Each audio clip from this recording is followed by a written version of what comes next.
Good morning dear students. आज के हमारे लेक्चर में हम यहाँ पर इंफॉर्मेशन समझने वाले हैं बहुत ही बेहतरीन एमसीक्यू के बारे में। आज का जो लेक्चर है वो इंग्लिश मीडियम के साथ मैं गुजराती मीडियम के स्टूडेंट्स को भी भेजने वाला हूँ, ताकि मैं ज़्यादातर बातें आज हिंदी में करूँगा। Is it clear to all? But बहुत न्यूमेरिकल बेस्ड आंसर है, इसीलिए कोई भी मीडियम के स्टूडेंट्स को समझ में आएगा। मराठी मीडियम के स्टूडेंट्स जो भी मेरे लेक्चर्स देख रहे हैं उनको भी ये इंफॉर्मेशन समझ में आएगी, क्योंकि वो हिंदी समझ सकेंगे। ओके, तो हमारे पास ये क्वेश्चन यहाँ पर पड़ा हुआ है, eight which condition reaction will spontaneous. यहाँ पर आपको 8 कंडीशन दी हुई है। उस कंडीशन में आपको ढूंढना है कि कौन सी कंडीशन में रिएक्शन स्पॉन्टेनियस होता है, मीन्स अपने आप हो जाता है। किस तरीके से डिसाइड हम ये करेंगे, बहुत ही बेहतरीन बात यहाँ पर हमें करनी है। देखिएगा, ये पहला है delta H is equal two plus VE means positive, delta S यानी वो भी प्लस वीई पॉजिटिव, और ये हमें जाना है यहाँ पर हाई टेम्परेचर पे। देखिए, डेल्टा एच और डेल्टा एस अगर दोनों की वैल्यू हो तो हम जानते हैं वी नो दैट हमें ये इक्वेशन का इस्तेमाल करना पड़ेगा। Delta G is equal to delta H minus T delta S. इस फॉर्मूला का इस्तेमाल हम करेंगे तो हमें ये रिएक्शन स्पॉन्टेनियस है कि नॉन स्पॉन्टेनियस है, ये अच्छी तरीके से मालूम हो जाएगा। Delta G is equal to delta H minus T delta S, इस फॉर्मूला का यूज हम करेंगे। अगर इसमें हम जानते हैं कि डेल्टा जी की वैल्यू लेस देन 0 आ रही है तो रिएक्शन स्पॉन्टेनियस है।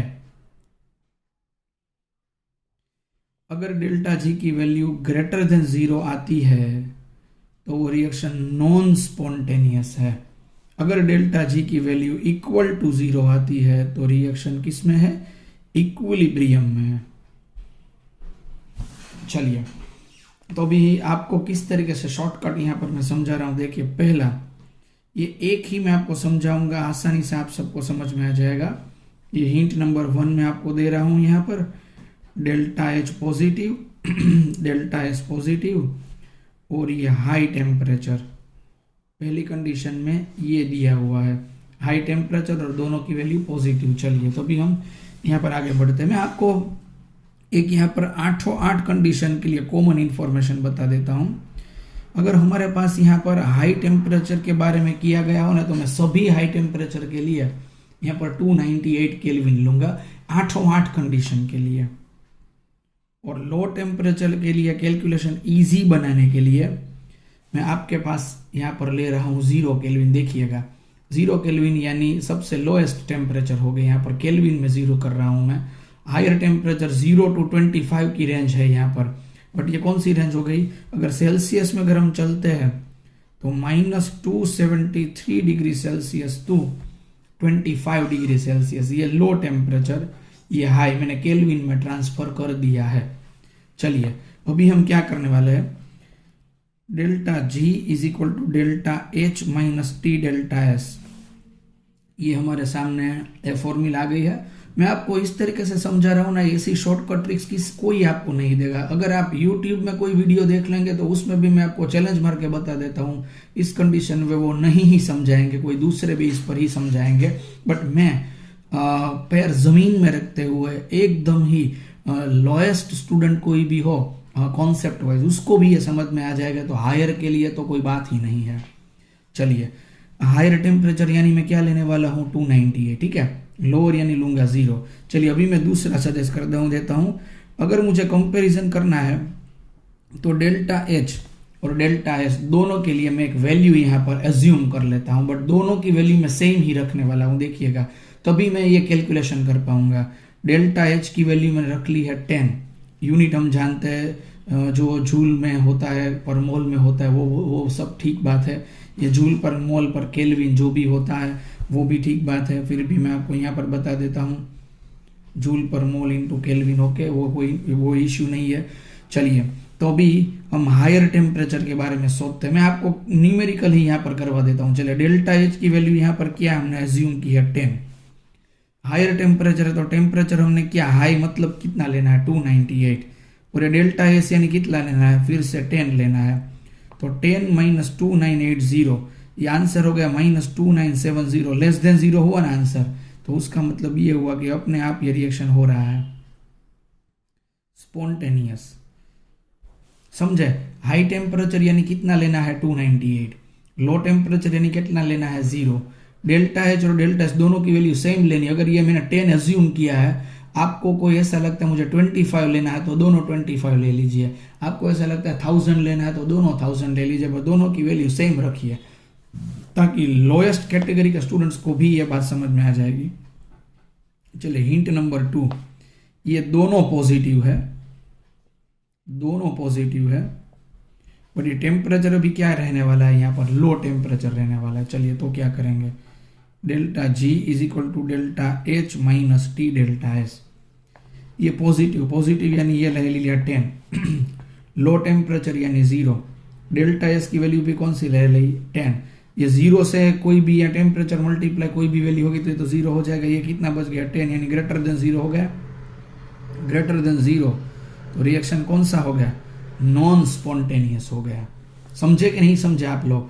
आपको ये फॉर्मूला लेनी है, लोअर टेम्परेचर यानी 0 ले लेना है, हाई टेम्परेचर यानी आपको ले लेना है 298।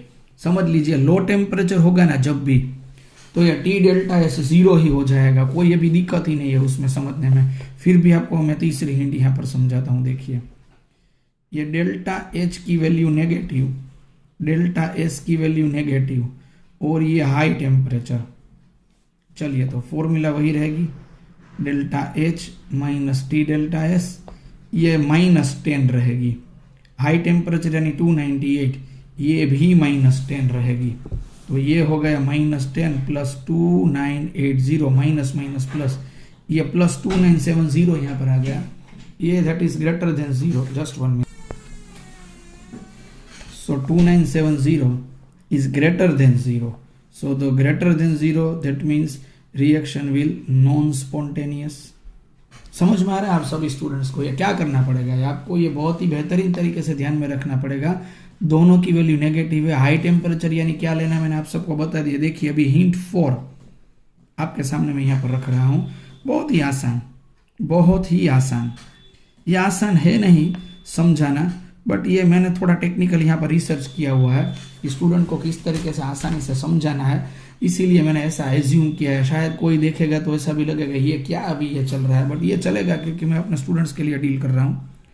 Delta G is equal to delta H minus T delta S, ये वैल्यू -10, ये लो टेम्परेचर यानी 0, ये भी -10, 0 आ गया तो ये क्या हो गया यहाँ पर 0, तो -10 यानी लेस देन 0 हो गया, लेस देन 0 तो रिएक्शन क्या हो गया यहाँ पर स्पॉन्टेनियस। ठीक है, ये हिंट 4। अभी सभी में आपको इस तरीके से ही यहाँ पर सॉल्यूशन करना पड़ेगा। देखिए अभी मैं आपको ये हिंट नंबर 6, 5 और 6 आप सबको करने के लिए दे देता हूँ। आप सबको ये सोल्व करना है, मैं सीधा ही इसमें ही आपको समझाता हूँ। चलिए अगर ये हिंट नंबर 7 इसका सॉल्यूशन हम करते हैं, डेल्टा एच नेगेटिव है और डेल्टा एच पॉजिटिव है, और यहाँ पर ये नेगेटिव है और ये पॉजिटिव है।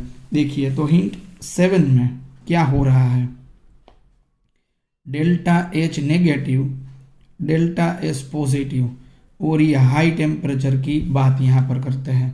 चलिए delta G is equal to delta H minus T delta, ये रहा -10, ये हाई टेम्परेचर में रहा 298 और ये रहा +10, ये हो गया -10 माइनस 2980, ये -2990 हो गया, लेस देन 0। रिएक्शन ये हो जाएगा स्पॉन्टेनियस, अपने आप ही हो जाएगा।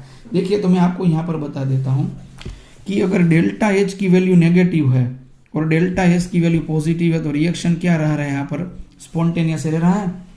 दूसरे में देखिए लोअर टेम्परेचर होगा तो ये 0 होने वाला है, ये 0 होगा तो डेल्टा एच की जो वैल्यू है वही डेल्टा जी की हो जाएगी, तो ये नेगेटिव है, तो इसमें भी रिएक्शन क्या रहेगा, स्पॉन्टेनियस। ये नीट में, जेडब्ल्यू में, दोनों में पूछा जा चुका क्वेश्चन है कि कौन सी कंडीशन में कोई भी टेम्परेचर हो रिएक्शन स्पॉन्टेनियस अपने आप ही होता है। कोई भी कंडीशन देख लीजिए, अगर डेल्टा एच की वैल्यू नेगेटिव रहती है और डेल्टा एस की वैल्यू पॉजिटिव रहती है, delta H negative, delta S positive, कोई भी कंडीशन रिएक्शन स्पॉन्टेनियस ही रहेगा, कोई भी कंडीशन रिएक्शन स्पॉन्टेनियस ही रहेगा। समझे कि नहीं समझे आप? कोई भी कंडीशन, अगर मैं आपको बता देता हूं कि डेल्टा एच पॉजिटिव और डेल्टा एस नेगेटिव, कोई भी कंडीशन ले लीजिए, चाहे कोई भी कंडीशन ले लीजिए, ये रिएक्शन नॉन स्पॉन्टेनियस ही रहेगा।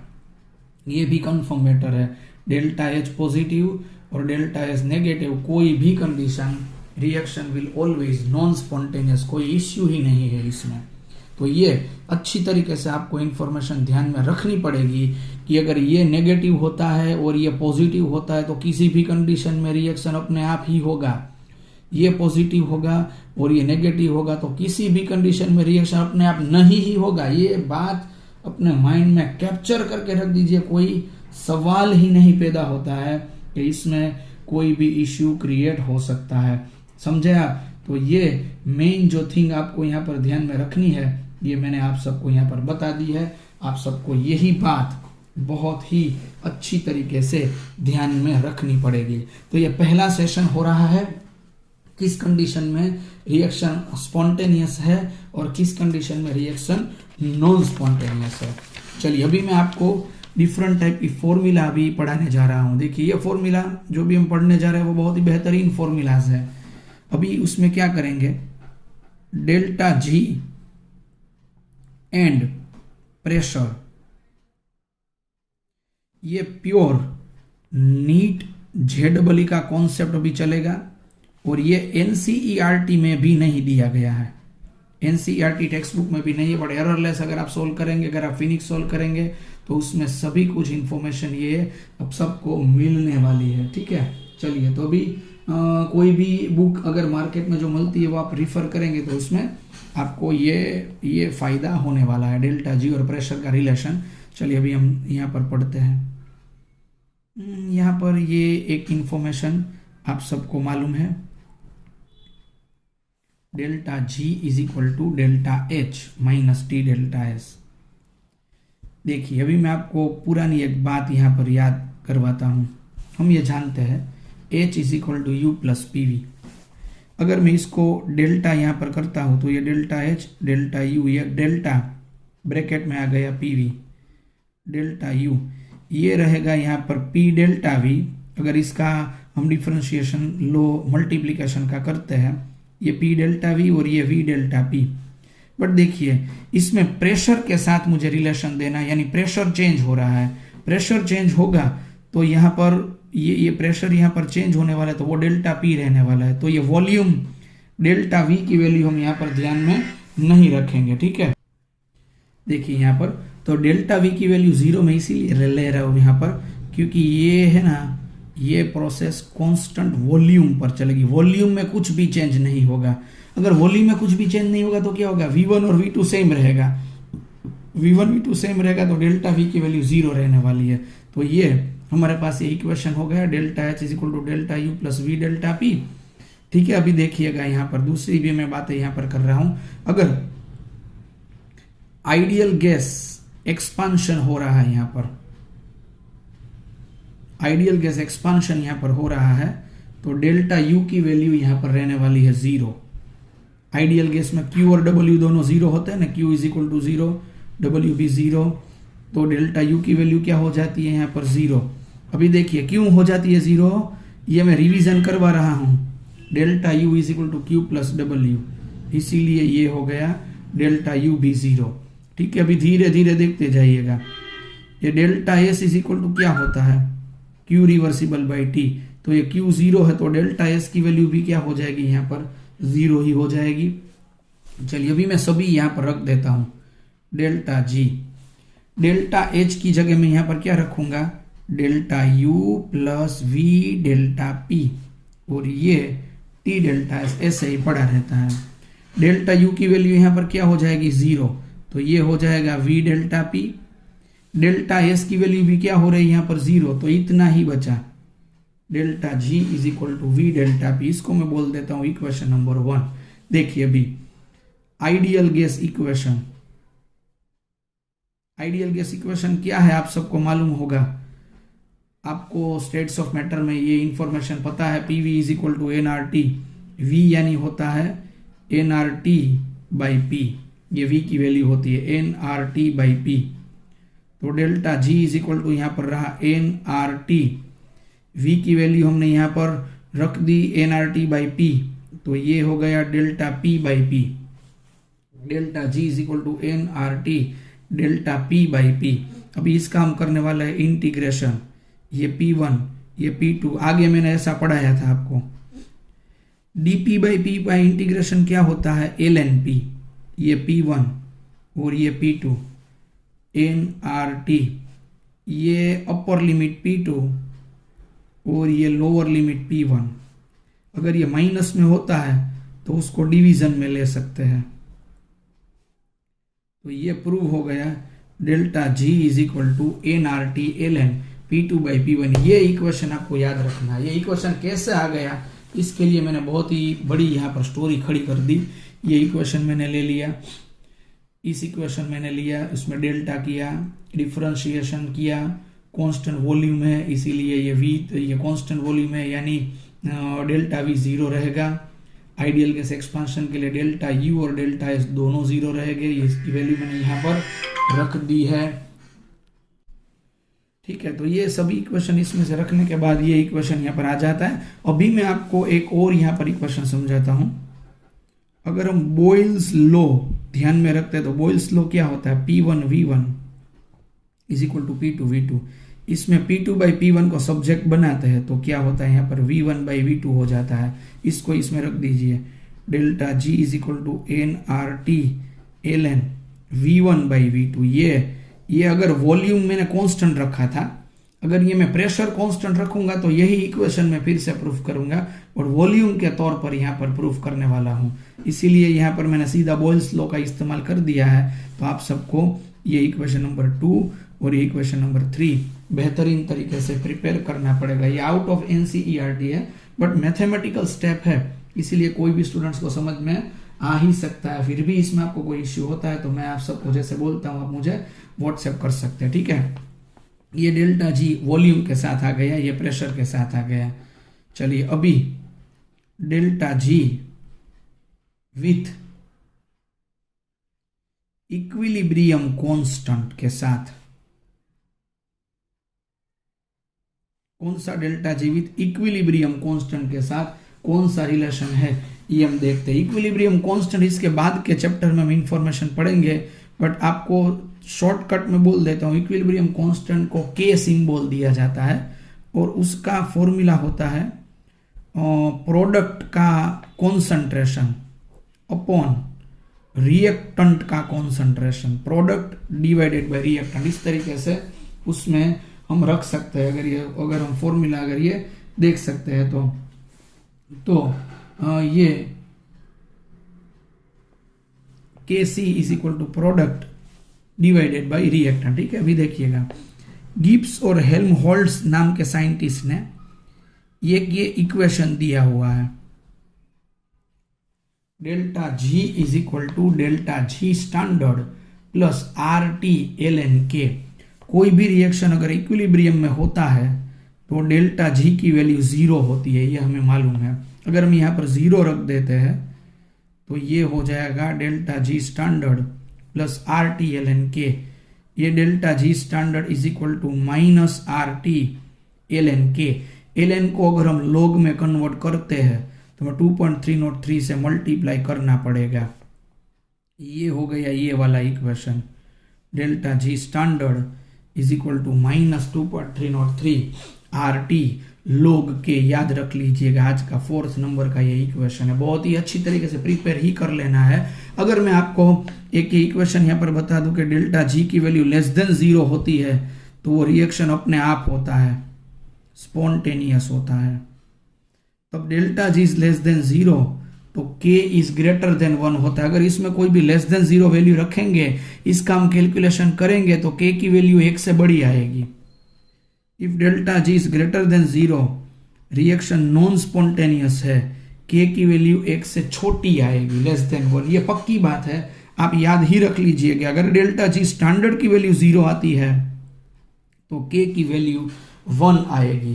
तो आप सबको 3 इंफॉर्मेशन याद रखनी पड़ेगी। देखिए, स्पॉन्टेनियस रिएक्शन के लिए क्या क्या यहां पर होता है, स्पॉन्टेनियस रिएक्शन के लिए यहां पर क्या क्या होता है। डेल्टा जी की वैल्यू 0 होती है, डेल्टा एस टोटल की वैल्यू ग्रेटर देन 0 होती है नॉन स्पॉन्टेनियस रिएक्शन के लिए। और ये यहां पर दूसरा है, के इज ग्रेटर देन 1 होता है, delta G is greater than 0, delta S total is less than 0 और के इज लेस देन 1। ये आपको ये इंफॉर्मेशन याद रखनी है एमसीक्यू के लिए, ठीक है। बेहतरीन तरीके से आप इसको याद रखेंगे तो आपको कोई भी दिक्कत नहीं आएगी। तो आज मैंने इस चैप्टर की थियरी है वो खत्म कर दी। अभी इस चैप्टर के आज के जो लेक्चर है उसके न्यूमेरिकल हमें सॉल्व करवाना है, तो उसके न्यूमेरिकल के लिए हम नेक्स्ट लेक्चर में आगे बढ़ेंगे। और ये एक ही अभी लेक्चर रहेगा, ये चैप्टर थर्मोडायनेमिक्स हमारा खत्म हो रहा है, ठीक है। तो ये बहुत ही बेहतरीन तरीके से ये आज का लेक्चर हमने लिया हुआ है। फिर भी इसमें अगर आपको कोई भी दिक्कत आती है तो आप रिवाइज करके भी इस लेक्चर को पढ़ सकते हैं, समझ सकते हैं। ओके, तो ये हो गया आज के लेक्चर के लिए ना इम्पोर्टेंट कॉन्सेप्ट, किस तरीके से हमने पढ़ा आपने समझा। So thank you dear students for today's important lecture of thermodynamics.